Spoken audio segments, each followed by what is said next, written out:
ಸುಗ್ರೀವನಲ್ಲಿಗೆ ಹನುಮಂತ ಕರೆದೊಯ್ದಿದ್ದಾನೆ. ತನ್ನ ಪರಿಚಯವನ್ನೇ ಕೊಟ್ಟ, ನೇರವಾಗಿ ಗುಟ್ಟು ಮಾಡಲಿಲ್ಲ.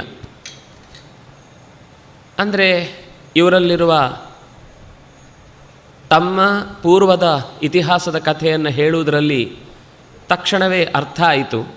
ಈಗ ಏನೇನೋ ಕಥೆಗಳನ್ನು ಬಾಲ್ಯದಲ್ಲಿಯೇ ಚಿಕ್ಕಂದಿನಲ್ಲಿ ರಾಮನಿಗೆ ಹನುಮನಿಗೆ ಭೇಟಿ ಆಯಿತು, ಹಾಗೆ ಅವರಿಬ್ಬರು ಭೇಟಿ ಆದರೆ ಮಾತ್ರ ಅವರ ಅವನಿಗೆ ಅರಿವು ಬರಬೇಕು ಅಂತೇನು ನಿಯಮ ಇಲ್ಲ. ಭೇಟಿಯ ಪ್ರಸಂಗ ಇರುವುದು ಕಿಷ್ಕಿಂಧೆಯಲ್ಲೇ. ಅದಕ್ಕಿಂತ ಪೂರ್ವದಲ್ಲಿ ಭಗವಂತನ ಸರ್ವರೂಪವನ್ನು ಸರ್ವದಾ ಚಿಂತಿಸುವ ವ್ಯಕ್ತಿ ಆದ್ದರಿಂದಾಗಿ ಅವನಲ್ಲಿ ಈ ಭಗವಂತನ ಎಚ್ಚರಿಕೆ ಇದ್ದೇ ಇತ್ತು. ಅದನ್ನೇ ಯಥಾವತ್ತಾಗಿ ನಿವೇದಿಸಿಕೊಂಡ ಸುಗ್ರೀವನಲ್ಲಿ. ಅಗ್ನಿಸಾಕ್ಷಿಕವಾಗಿ ಅವರಿಬ್ಬರಲ್ಲಿ ಒಳ್ಳೆಯ ಗೆಳೆತನಕ್ಕೆ ನಾಂದಿ ಹಾಡಿದ. ಬಹಳ ಸಂತೋಷ ಆಯಿತು ಸುಗ್ರೀವನಿಗೆ. ಅವನ ನೇರ ಭೇಟಿಯಾದ ಬಳಿಕ ಅನೇಕ ಮಾತುಗಳನ್ನು